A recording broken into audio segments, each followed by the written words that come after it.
हाय दोस्तों, आज हम लोग शेरशाह सूरी के बारे में बात करेंगे। किसके बारे में? शेरशाह सूरी के बारे में बात करेंगे। शेरशाह शेरशाह सूरी के बारे में बात करेंगे, ठीक है ना। ये बड़ा सा रहेगा, छोटा सा देख लीजिएगा।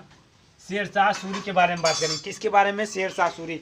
इसके पहले हम लोग बात कर चुके हैं। आज हम लोग को शेरशाह सूरी के, हुमायूं के बारे में बात कर चुके हैं इसके पहले। अब शेरशाह सूरी के बारे में बात करेंगे। क्लियर है? तो चलिए हम लोग बात करते हैं शेरशाह सूरी के बारे में। क्या होता है कि जो पहले जो मुगल वंश था, मुगल वंश में जो हुमायूं कार्य था, हुमायूं शासन कर रहा था, तो हुमायूं के ही समय में एक ऐसा समय आ जाता है कि मैं दिल्ली सल्तनत में कि तो मुगल वंश का जब साम्राज्य था, और इसके बाद एक ऐसा समय आ जाता है कि दिल्ली सल्तनत में कि शेरशाह सूरी एक महान योग्य शासक था जो मुगलों को उखाड़ फेंक और एक दिल्ली सल्तनत में सूरी वंश की स्थापना कर देता है। इसे सूरी वंश का वास्तविक संस्थापक माना जाता है, शेरशाह सूरी को। ये शेरशाह सूरी को सूरी वंश का वास्तविक संस्थापक माना जाता है, ठीक है ना। ये सूरी वंश का संस्थापक माना जाता है। इसे सूरी वंश का वास्तविक संस्थापक कौन था? वास्तविक संस्थापक माना जाता है। शेरशाह सूरी को सूरी वंश का वास्तविक संस्थापक माना जाता है। और इसका जो समय काल था, सूरी वंश का समय काल तो था 1540 ईस्वी से लेकर के 1545 तक। 1545 तक कौन शासन कर रहा था? तो 1540 से लेकर के 1545 तक आप लोग देखेंगे कि सूरी वंश में शेरशाह सूरी काम कर रहे थे। शेरशाह सूरी का शासनकाल था। और इसके आगे बात करेंगे तो 1555 ईस्वी से 1555 तक ये सूरी वंश चलता है। इसके बाद फिर क्या होता है कि जब हुमायूं फिर आता है, हुमायूं ने सिखों के जो दूसरे गुरु थे अंगद देव से आशीर्वाद लेता है और कसम खाता है कि मेरे पिता ने जो पहले साम्राज्य स्थापित किया था, हुमायूं कसम खाता है कि मेरे पिता ने जो साम्राज्य स्थापित किया था मैं उसको वापस लेकर रहूँगा। बाबर जो साम्राज्य स्थापित किया था उसको मैं वापस लेकर रहूँगा। इसलिए कसम खाता है और मौके का इंतजार करता है और अपने सही समय का इंतजार करता है। इंतजार करने के बाद क्या होता है कि एक ऐसा समय आता है 1555 ईस्वी में कि शेरशाह सूरी जो वंश था एक कमज़ोर पड़ जाता है और उस सूरी वंश से अपना साम्राज्य को वापस छीन लेता है। लेकिन 1556 में उसकी मृत्यु हो जाती है। हुमायूं की मृत्यु हो जाती है 1555 ईस्वी में, ठीक है ना। दिल्ली के पुस्तकालय से गिर जाने की वजह से उसकी मृत्यु हो जाती है। तो ये बीच वाला जो शेरशाह सूरी वंश था, इसके बारे में हम लोग बात करेंगे दोस्तों। तो चलिए शेरशाह सूरी के बारे में बात करते हैं। सूरी वंश का वास्तविक संस्थापक माना जाता है। और इसके बचपन का जो नाम था, इसका जो जन्म हुआ था 1486 ईस्वी में हुआ। 1486 ईस्वी में इसका जन्म हुआ था। और इसके बचपन का नाम क्या था? इसके बचपन का क्या नाम था? फरीद खां। इसके बचपन का क्या नाम था? फरीद खां नाम था। और इसका जो पिता का नाम क्या था दोस्तों? तो इसके पिता का नाम क्या था? तो शेरशाह सूरी के जो पिता का नाम क्या था? तो इसके पिता का नाम हसन खां नाम था। क्या नाम था? हसन खां। और हसन खां की कितनी पत्नियां थी दोस्तों? हसन खां की 4 पत्नियां थी। कितनी पत्नियां थी? हसन खां की टोटल 4 पत्नियां थी। और इनके ये 4 पत्नियां से पुत्र कितने थे? इनके पुत्र 8 पुत्र थे, ठीक है। उस 8 पुत्र में एक था शेरशाह सूरी था दोस्तों। तो चलिए हम लोग बात करेंगे शेरशाह सूरी के बारे में। स्टार्ट करते हैं। तो शेरशाह सूरी ने एक पढ़ा लिखा शासक था। क्या था दोस्तों? एक पढ़ा लिखा योग्य शासक था। योग्य कुशल शासक था। क्योंकि इसे इतिहास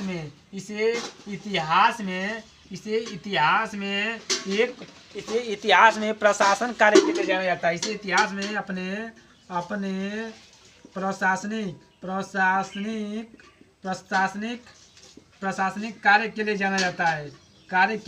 प्रशासनिक कार्य के लिए इतिहास में ये प्रसिद्ध है। ठीक है ना। क्लियर है ना? प्रसिद्ध है अपने इतिहास में प्रशासनिक कार्य के लिए, क्योंकि ये अपने शासन काल में 5 वर्ष तक ही शासन कर पाया। लेकिन 5 वर्ष में दिल्ली सल्तनत में इसने अच्छे कार्य कर लिया। शेरशाह सूरी जो बादशाह था, कि ये एक योग्य शासक की श्रेणी में आ जाता है, ठीक है ना, इतिहास में आ जाता है। अब इसके बाद हम लोग बात करते हैं शेरशाह सूरी। शेरशाह सूरी जो था दोस्तों, इसका जो का है ये पहले से ही होनहार था। शेरशाह सूरी पहले से ही होनहार खूंखार था एकदम। हार तो मानने का चांस ही नहीं पैदा होता है कि जीवन में कभी हार माना। जब भी इसकी लड़ाई हुमायूं से हुई तो 2-3 बार तो हुमायूं को पटका उठाकर, और जब ये हारने वाला था तो संधि कर लेता था। आप लोग देखे होंगे कि चुनारगढ़ का जो किला था वो 1532 ईस्वी में 1532 ईस्वी में जब ये हारने वाला था चुनारगढ़ के किले में, क्या चुनारगढ़ का जो किला था, इस किला में जो ये हुमायूं ने इसको घेर लेता है चारों तरफ से, तो ये क्या करता है, बहुत सूझबूझ का अपनाते हुए ये क्या करता है, संधि कर लेता है। उसके साथ अपने आप को सरेंडर कर लेता है, संधि कर लेता है, और अपने जो बेटा था कुतुब खां का इसका अंगरक्षक बना देता है। हुमायूं का अंगरक्षक बना देता है। कौन? अपने कुतुब खां को। कुतुब खां अपने बेटे को अंगरक्षक बना करके भेज देता है। लेकिन फिर 1538 में क्या होता है कि फिर चुनारगढ़ को जीतता है कौन? हुमायूं। बहुत ही खूंखार व्यक्ति था शेर खां, ठीक है। शेर खां की उपाधि से बहार खां लोहानी ने दिया था। शेर खां की उपाधि से किसने दिया था? बहार खां लोहानी ने दिया था। क्या दिया था? लोहानी ने इसे शेर खां की उपाधि दिया था, क्योंकि इसने अपने एक ही तलवार में शेर के सर को धड़ से अलग कर दिया, एक ही तलवार के बाद में, इसलिए बहार खां लोहानी ने शेर खां की उपाधि दिया था। ये इसका शेर अंगरक्षक था, ठीक है ना। तो कुतुब खां था, ये बहुत चलवाज आदमी था, ठीक है ना। अब क्या होता है कि देखिए, एक चंदेली का युद्ध था। बाबर ने एक युद्ध किया था, चंदेली का युद्ध किया था, ठीक है ना, बाबर ने। इस चंदेली के युद्ध में क्या होता है, चंदेली का जो युद्ध था 1500 कब होता है? चंदेली का युद्ध 1528 ईस्वी में होता है। 1528 ईस्वी में चंदेली का युद्ध होता है, ठीक है ना। और 1529 में घाघरा का युद्ध होता है, और 1530 में बाबर की मृत्यु हो जाती है। इसके बीच में होता है, तो ये जो युद्ध होता है बाबर प्लस महमूद लोधी के बीच में होता है। कौन सा युद्ध? ये जो युद्ध होता है चंदेली का युद्ध, बाबर और महमूद लोधी के बीच में होता है। और इसी चंदेली के युद्ध में जो शेर खां था वो बाबर की तरफ से युद्ध किया था। इसी चंदेली के युद्ध में शेर खां युद्ध किया था। किसके समय, किसके काल में? शेर खां बाबर की तरफ से लड़ा था हुमायूं को हराने के लिए। बाबर की जीत होती है इसमें, ठीक है ना। तो ये लड़ा था इसी युद्ध में। पहले देखिए, पहले से युद्ध शैली सीख रहा है, ठीक है ना। इसका जन्म हुआ 1486 ईस्वी में, ठीक है ना। तब चले यहाँ, इसके बाद हम बात करते हैं दोस्तों इसका आगे वाला इतिहास क्या होता है। कि अब जब लोग जानते होंगे, आप लोग को मालूम होगा कि ये शेरशाह सूरी था। अब उसके बारे में बात करते हैं, ये क्योंकि चुनारगढ़ के किले का बताएं 1539 में इसका साथ हुमायूं के साथ इसका युद्ध होता है। हुमायूं के साथ इसका युद्ध होता है 1539 में। कौन सा युद्ध था ये? चौसा का युद्ध। ये चौसा का युद्ध किसके बीच में हुआ था दोस्तों? तो शेर खां प्लस हुमायूं के बीच में हुआ था। हुमायूं के बीच में, ठीक है ना। शेर खां और हुमायूं के बीच में होता है। ये कहाँ पर होता है दोस्तों? चौसा के नामक, बिहार के चौसा नामक स्थान पर होता है। कहाँ पर होता है? तो बिहार के चौसा में होता है। और यहाँ पर क्या होता है कि चौसा में होता है, और किस नदी के किनारे होता है? तो कर्मनाशा नदी के किनारे, कर्मनाशा नदी के किनारे होता है। कौन सा युद्ध? यही शेर खां वाला, ये हुमायूं का चौसा वाला युद्ध होता है। इस युद्ध में शेरशाह जीतता है। कौन जीतता है? जीत किसकी होती है? शेर खां की जीत होती है। और इसी युद्ध के बाद दोस्तों क्या होता है कि हुमायूं को एक नाविक था निजाम खां, उसने इसी हुमायूं को बचा लिया था इस नदी में से डूबने से। इसलिए जब अगले दिन हुमायूं जब अपने दिल्ली सल्तनत में पहुंचता है तो एक दिन का शासक किसे बनाता है? निजाम को बनाता है, ठीक है ना। निजाम को एक दिन का शासक बनाता है। उसके बाद फिर क्या होता है कि शेरशाह सूरी इसी चौसा युद्ध के बाद शेर खां की उपाधि धारण करता है। ये शेरशाह सूरी की उपाधि धारण करता है। शेरशाह सूरी की उपाधि धारण करता है। कौन? ये उपाधि धारण करता है, उपाधि शेर खां उपाधि ये धारण करता है, ठीक है ना। शेरशाह सूरी जो होता था, इतिहास में प्रधानमंत्री को उसको नेतृत्व था। ये पढ़ा लिखा योग्य कुशल योग शासक था। दोस्तों शेरशाह सूरी एक पढ़ा लिखा योग्य कुशल शासक था। इसने जौनपुर से शिक्षा ग्रहण की थी। कहाँ से शिक्षा ग्रहण की थी? तो ये शेरशाह सूरी जौनपुर से, कहाँ से, जौनपुर से शिक्षा ग्रहण की थी। कहाँ से, जौनपुर से शिक्षा ग्रहण किया था। ये क्वेश्चन पूछ चुका है कि ये निम्न में से कौन सा ऐसा शासक था जो एक पढ़ा लिखा शासक था। तो शेरशाह सूरी था। बर्मन पढ़ा लिखा नहीं था, अकबर भी पढ़ा लिखा नहीं था, हुमायूं भी उतना पढ़ा लिखा नहीं था, लेकिन ये जौनपुर से शिक्षा ग्रहण किया था। एक चालबाज कोई शासक था तो हुमायूं था, ठीक है ना। और जिसके पिता थे हसन खां, ये कहाँ के, सासाराम के जमींदार थे। ये जो हसन खां थे ये सासाराम के जमींदार थे। सासाराम के जमींदार कौन थे दोस्तों, जमींदार कौन थे, तो ये थे ये हसन खां, जो इसके पिता थे शेरशाह सूरी के। क्लियर है यहाँ तक। इसके आगे बढ़े, इसके बाद आगे बढ़ा जाए तो शेर खां और हुमायूं के बीच में जो कर्मनाशा नदी के किनारे जो युद्ध होता है, दिखा वीडियो बन रहा है कि नहीं, कर्मनाशा नदी के किनारे जो युद्ध होता है, इस युद्ध में कौन हारता है, चलिए क्लियर है। जो शेर खां और हुमायूं का जो युद्ध होता है कर्मनाशा नदी के किनारे, इसमें शेर खां हार जाता है। क्या होता है इसमें, शेर खां जीत जाता है और हुमायूं हार जाता है एक नदी का। फिर इसके बाद क्या होता है कि फिर 1540 ईस्वी में एक कन्नौज का युद्ध होता है। कन्नौज का युद्ध होता है जिसे बिलग्राम का युद्ध भी कहा जाता है। बिलग्राम का युद्ध कहा जाता है। और इस युद्ध में क्या होता है दोस्तों, इस बिलग्राम के युद्ध में ये हुमायूं, शेर खां जीत जाता है। शेर खां प्लस हुमायूं के बीच युद्ध होता है। इस युद्ध में शेर खां जीत जाता है और भारत में सबसे पहले मुगल वंश किसी से मात खाता है, किसी से हारता है तो वो शेर खां से हारता है। और कौन शासक था मुगल वंश का, तो हुमायूं से हारता है। और इस युद्ध में कन्नौज और बिलग्राम का ये युद्ध था 1540 ईस्वी में था। यहाँ तक क्लियर है। इसके बाद जो शासक बनता है हुमायूं, शेर खां था, ये दिल्ली में एक नए वंश की स्थापना कर देता है। दिल्ली में 1540 में दिल्ली में एक सूरी वंश की स्थापना कर देता है और पूरे मुगलों को खदेड़ देता है, भारत से पूरे बाहर कर देता है। ये जो हुमायूं था दौड़ता भागता जाते भारत के बाहर अपने मित्र के पास जाता है, जिसका नाम था भद्रसार या अमरसाल के चला जाता है, अमरसाल के यहाँ ये हुमायूं। तब जो शेर खां था, अब सुनिए आगे सुनिए, शेर खां जो था ये हुमायूं जाएगा तो 1508 ईस्वी में ये वहीं पर जाएगा था। 1541 या 42 ईस्वी में, 1542 में अकबर का जन्म होगा वहीं राजस्थान के मेवाड़ में, ठीक है ना। अब इसके आगे 1540 के बाद कन्नौज का युद्ध होता है। इसके बाद क्या था, शेरशाह जो सूरी था ये भारत में क्या करता है कि जीटी रोड का निर्माण कौन किया था, तो भारत में इसने इसको मिटाएं, भारत में सबसे पहले इसको मिटाएं क्या, भारत में डाक सेवा की शुरुआत किसने किया था, डाक सेवा की सबसे पहले शुरुआत इसी ने किया था। शेरशाह सूरी ने भारत में डाक सेवा की शुरुआत की थी, ठीक है ना। डाक सेवा की शुरुआत किसने किया था, तो शेरशाह सूरी ने एकता प्रथा को भी अपनाया था। शेरशाह सूरी एक प्रथा को अपनाया था, एकता प्रथा को भी अपनाया था। एकता प्रथा या हुलिया, एकता प्रथा नहीं था, हुलिया दाग प्रथा था। क्या नाम था इसका, हुलिया प्रथा को, हुलिया दाग प्रथा को भी अपनाया था, ठीक है ना, अपनाया था। और एकता प्रथा, हुलिया दाग प्रथा की शुरुआत किसने किया था, तो इल्तुतमिश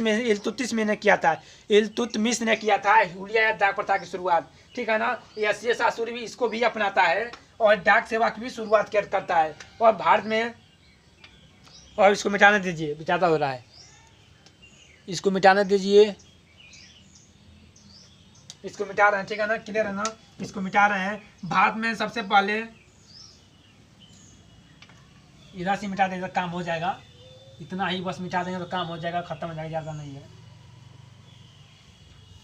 इसके तो प्रशासन के बारे में जान जाए, इसके प्रशासन के बारे में। शेरशाह सूरी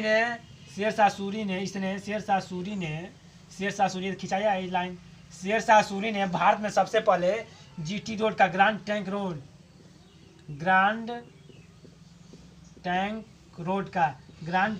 का निर्माण किसने किया था, या जीटी का रोड का निर्माण किसने किया था, तो शेरशाह सूरी ने किया था। जीटी रोड की लंबाई कितनी है, जीटी रोड की लंबाई कितनी थी दोस्तों, 2500 किलोमीटर थी। ये कहाँ से कहाँ तक थी? तो लाहौर प्लस पंजाब के अमृतसर। भारत में इसकी लंबाई कितनी थी? तो भारत में जो ये इसका कहाँ से शुरू थी? तो भारत में पंजाब अमृतसर से अमृतसर ये लाहौर अमृतसर से होते हुए ये चले जाएगी कानपुर, प्रयागराज प्लस कानपुर से होते हुए ये चली जाएगी कोलकाता तक। कहाँ जाएगी?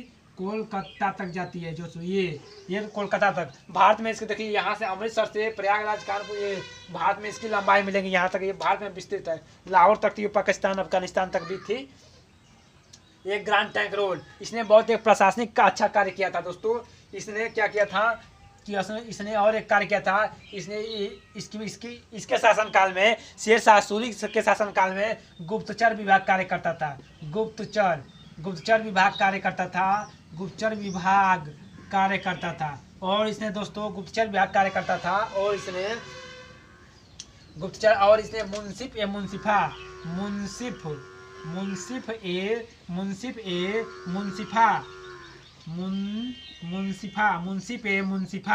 जो एक विभाग था दोस्तों, मुंसिफा जो विभाग था ये दान विभाग था। कौन सा विभाग था? दान विभाग था। किसके शासन का दान विभाग था? किसके शासनकाल में था दोस्तों? तो ये शेरशाह सूरी के शासनकाल में एक विभाग था जिसको कहलाता था दान विभाग कहलाता था। ठीक है ना, किले यहाँ तक। और एक और विभाग था दीवान ए काजी था। एक विभाग काजी विभाग था। और ये किससे संबंधित था? विभाग ये किससे संबंधित था? तो ये भी न्याय विभाग से संबंधित था। विभाग से संबंधित था। और भारत में सबसे पहले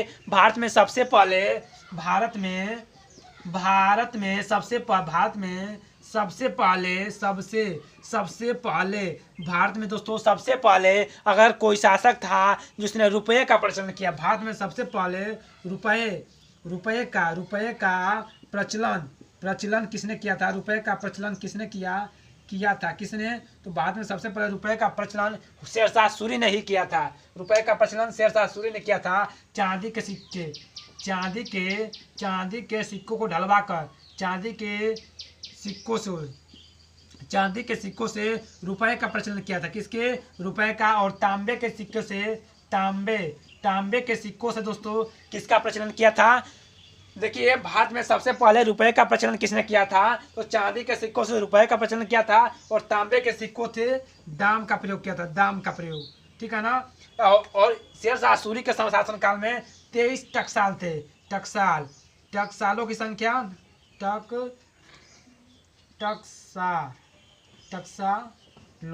टकसालों की संख्या कितनी थी दोस्तों? 23 थी। शेरशाह सूरी के शासनकाल में टकसालों की संख्या कितनी थी? 23 टकसालों की संख्या थी। और ये क्या होता है दोस्तों? यहाँ तक क्लियर हो गया। इसके शासनकाल में ये बात होती है दोस्तों। इतना ये प्रशासनिक कार्य किया था और जो युद्ध किया था उसके बारे में चर्चा करते हैं। इसका शेरशाह जो सूरी की जब 1545 में इसकी मृत्यु होती है दोस्तों, ये जब शेरशाह सूरी 1545 में एक अभियान करता है, कलिंजर का अभियान। इधर को मिटा दें। शेरशाह सूरी ने 1545 में एक अभियान करता है जो कहलाता है कलिंजर का अभियान। शेरशाह सूरी ने 1545 में एक अभियान करता है जो क्या कहलाता है? कलिंजर का अभियान। उसी कलिंजर के अभियान में इसकी मृत्यु हो जाती है दोस्तों। कलिंजर के अभियान में ही इसकी मृत्यु हो जाती है। कलिंजर अभियान के दौरान इसकी मृत्यु हो जाती है। जाने दीजिए, नहीं छुएंगे। कलिंजर अभियान के शेरशाह सूरी की मृत्यु कब होती है दोस्तों? कलिंजर अभियान के 1545 में इसने एक अभियान किया था, कलिंजर का अभियान किया था। ये कहाँ पर किया था दोस्तों? अभियान किया था कहाँ पर? तो बिहार के सासाराम में बिहार के सासाराम में एक अभियान किया था। इस कलिंजर अभियान के दौरान इसी सासाराम में बिहार के सासाराम में इसकी मृत्यु हो जाती है।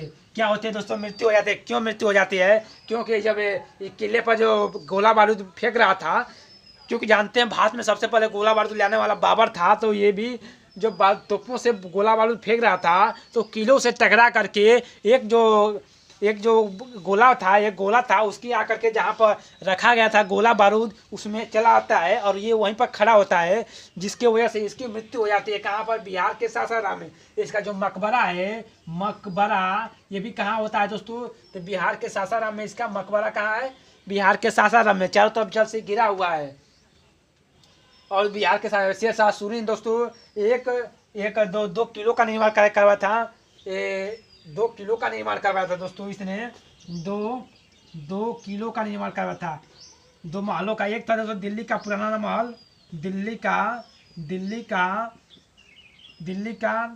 दूसरा किला, दिल्ली का दूसरा किला का निर्माण किया था। और एक और किया था, दूसरा क्या किया था इसने? एक महलौज, एक और किला का निर्माण किया था। चलिए अभी होश में बता देंगे।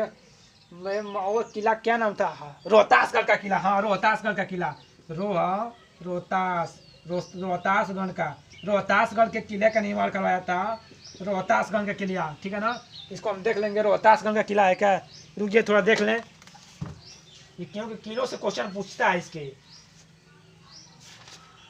रुकिए थोड़ा सा देख लें किसने हुमायूं कहाँ गया यार? रोहतासगढ़ सही एकदम क्लियर है यार। जो हम लिख देंगे गलती होगा का? रोहतासगढ़ का किला है। कहने के तो कंफर्म कर लें, क्योंकि भविष्य में जब वीडियो देखा जाएगा हमारा तो ये गलत हो जाएगा। अनिश जी ने ये गलत बताया था, कैसा हो सकता है? ठीक है ना? तो ये चलते हैं, बात करते हैं रोहतासगढ़ का किला। 2 किलो का निर्माण किया था और 1545 में इसकी मृत्यु हो जाती है। अब मृत्यु के बाद उसे इसके 3 उत्तराधिकारी होते हैं। मृत्यु के बाद इसके 3 उत्तराधिकारी हुए। 3 उत्तराधिकारी हुए। कितने उत्तराधिकारी हुए? 3 इसके उत्तराधिकारी हुए मृत्यु के बाद। पहला उत्तराधिकारी कौन था? तो कौन था? इस्लाम शाह सूरी। इस्लाम शाह सूरी था। कौन था? इस्लाम शाह सूरी था। और दूसरा कौन था दोस्तों? आदिल शाह सूरी। ये सभी योग्य शासक थे, अयोग्य शासक थे ये सभी दोस्तों। और तीसरा था सिकंदर सूरी। लिख लेने दीजिए, पहले लिख लेने दीजिए। सिकंदर शाह सूरी। अब इसके बाद देखिए जो ये सिकंदर शाह सूरी था, ये आदिल शाह सूरी, इस्लाम शाह सूरी। आदिल शाह सूरी का ही एक प्रधानमंत्री होता है, सेनापति होता है, जिसका नाम था हेमू विक्रमादित्य। ये हेमू विक्रमादित्य कौन है भाई? ये हेमू विक्रमादित्य वही होगा जो आगे चल करके जब ये हुमायूं का जो बेटा होगा अकबर जब ये 13 वर्ष का था तो गद्दी पर जब बैठने जा रहा था तो उससे पहले मुगल वंश में अगर कोई बैठा गद्दी पर तो हेमू विक्रमादित्य था। जब हुमायूं की मृत्यु हुई, जब अकबर में शासन काल में जब बैठने वाला था तो इसी हेमू विक्रमादित्य ने जाकर के दिल्ली की गद्दी पर बैठ जाता है। तो फिर क्या होता है? अकबर और हेमू के बीच में, अकबर के साथ था बैरम खां और हेमू के बीच में क्या होता है? युद्ध होता है। पानीपत का तीसरा युद्ध होता है। 1561 है का? आप देख लीजिएगा। 1561 में, 1556 में दूसरा हुआ था, 1526 में पहला, तो 1561 में जाकर के होगा, ठीक है ना? सिकंदर शाह सूरी वंश का ये अंतिम शासक था। ये सूरी वंश का अंतिम शासक था। कौन था? अंतिम शासक था भाई। सूरी वंश का अंतिम शासक कौन था? तो सिकंदर शाह सूरी का जो अंतिम शासक था, सूरी वंश का अंतिम शासक, वो सिकंदर शाह सूरी था। इसी सिकंदर शाह सूरी को अब देखिए कहानी में मोड़ गया। शेरशाह सूरी खत्म, मृत्यु हो गई, खत्म, जो काम विभाग किया सब खत्म। अब आ जाएंगे फिर देखिए लाइन, देखिए कहानी को मोड़िए, जोड़िए पहले। शेरशाह सूरी क्या होता है? देखिए अब क्या होता है कि जो 1545 में इसकी मृत्यु हुई है, इधर के मिटाने दीजिए, चल रहा है ना वीडियो, चलिए चलने दीजिए। 1545 में जब इसकी मृत्यु होती है उसको टच नहीं करना है, टच करेंगे बंद हो जाएगा, सब बेमजा हो जाएगा, ठीक है ना? अब क्या सुनिए तो 1545 में जब इसकी मृत्यु होती है और इधर काबुल कंधार पर अधिकार कर लेता है हुमायूं, और एक मौके का इंतजार करता है कि कब ये कमजोर मरे, सूरी वंश कब ये कमजोर पड़े कि हम हमला करें, और अपने सैनिकों को दिन रात मजबूत करता रहता है। कौन? हुमायूं। तो क्या होता है कि जब 1545 में मृत्यु होती है तो शासक बन जाता है इस्लाम शाह सूरी, शासक बनता है। और ये आदिल शाह सूरी उसके बाद बनता है सिकंदर शाह सूरी। सिकंदर शाह सूरी 1555 में बात करते हैं। 1555 में 1555 ईस्वी में शासन कौन बनता है? ईस्वी में शासक कौन था? ये सिकंदर शाह सूरी। सिकंदर शाह सूरी, सिकंदर शाह सूरी। और इसी सिकंदर शाह सूरी के सूबेदार प्लस हुमायूं के सूबेदार प्लस हुमायूं के बीच में युद्ध होता है। कौन सा युद्ध होता है दोस्तों? तो मच्छीवाड़ा का युद्ध होता है। कौन सा युद्ध? ये युद्ध होता है, कौन सा युद्ध? युद्ध होता है कौन सा? मच्छीवाड़ा का युद्ध। मच्छीवाड़ा, ये मच्छीवाड़ा का युद्ध होता है दोस्तों। किसके बीच में? सूबेदारों के बीच में। पंजाब में सूबेदार थे दोस्तों, काबुल कंधार में हुमायूं का क्षेत्र था। ये देखिए, ये जो ये मिलेगा आपको काबुल कंधार वाला क्षेत्र, इसी में अधिकार किसका था? हुमायूं का। और यहाँ पर जो पंजाब था, यहाँ पर सिकंदर शाह सूरी का सूबेदार थे। इन्हीं दोनों के बीच में युद्ध होता है। और ये युद्ध जो होता है, इसमें शेष हुमायूं जीत जाता है और सूबेदारों को हत्या कर देता है। इस युद्ध का नाम था मच्छीवाड़ा का युद्ध। क्लियर है? मच्छीवाड़ा का युद्ध होता है, इसमें हरा करके फिर आगे बढ़ता है। 1555 में ही आगे बढ़ता हुआ जाता है और शेर शाह सूरी के बीच में आकर अधिकार करता है। 1555 में एक युद्ध होता है सरहिंद का युद्ध। सरहिंद का युद्ध होता है दोस्तों। इस सरहिंद के युद्ध में, इस 1555 में जो सरहिंद का युद्ध होता है, इस 1555 सरहिंद के युद्ध में सिकंदर सूरी मारा जाता है। सिकंदर सूरी मारा जाता है और भारत में फिर से मुगल वंश की स्थापना हो जाती है। मुगल वंश की स्थापना करता है कौन? तो हुमायूं। स्थापना कौन करता है? तो हुमायूं करता है। भारत में सबसे पहले भारत में जब फिर से मुगल वंश की स्थापना कौन करता है? तो शेर शाह सूरी करता है। क्लियर? यहाँ पर ये शेर शाह सूरी की मृत्यु कब होती है? 1556 में। 1556 में। कहानी एकदम जोड़ के बता रहे हैं, एक भी कहानी इधर उधर नहीं बताए, सब जोड़े हैं। टाइम तो लगेगा भाई, कोई से जोड़ के नहीं बता पाएगा आपको। किसी भी क्लास में देखिएगा, आप पढ़ेंगे तो कंफ्यूज हो जाएंगे कि हुमायूं का काल कब होगा और शेर शाह सूरी का काल कब है। ये दोनों बीचों में क्या कर रहे हैं, एकदम घाट पछ हो जाएगा। इसीलिए आप लोग को बहुत एकदम निकाल के बताए हैं, ठीक है ना। 1556 में क्या होता है कि जब ये दिल्ली के सल्तनत पर गद्दी पर जब बैठता है कौन? हुमायूं। दिल्ली के 55 में दिल्ली की गद्दी पर कौन बैठता है? गद्दी पर बैठता है हुमायूं। ठीक है ना। जब हुमायूं बैठता है तो 1556 में बैठता है और 1556 में मात्र 1.5 वर्ष में, इसके 56 में दिल्ली के पुस्तकालय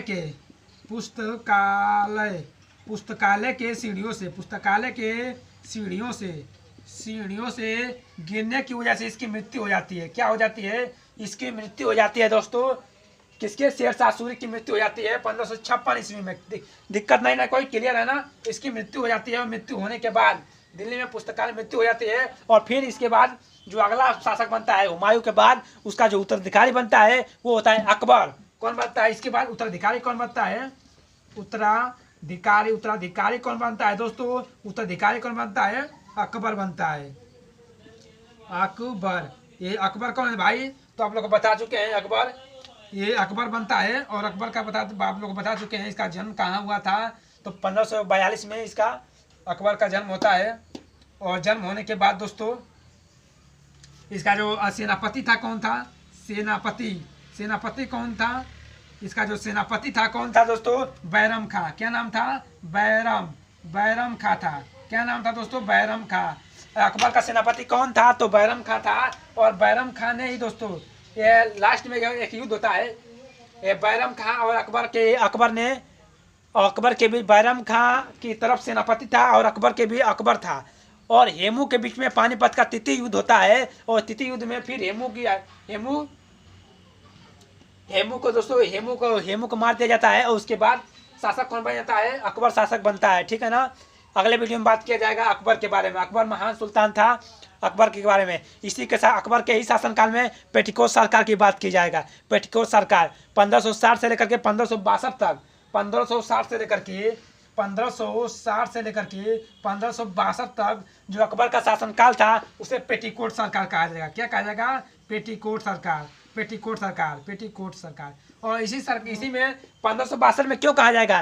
क्योंकि 1561 में इस बैरम खां और अकबर के बीच एक युद्ध होता है। उस युद्ध में अकबर जीत जाता है और बैरम खां हार जाता है। तो बैरम खां की मृत्यु नहीं करता है, बैरम खां को मक्का भेज देता है। और भेजने के बाद अब इसके बाद कोई, अब देखिए, अब अकबर कम अनुभव का होता है। कम अनुभव होने की वजह से अकबर क्या होता है कि कौन अनुभव था शासन करने का, उसके पास पूरा अनुभव नहीं था।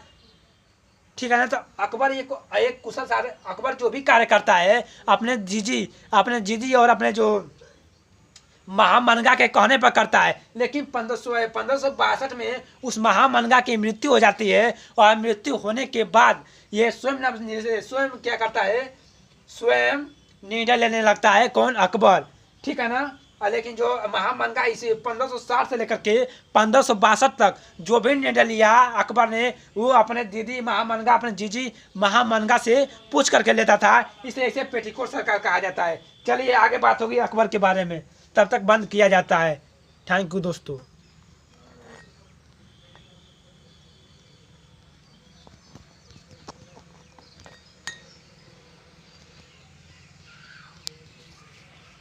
अरे यार।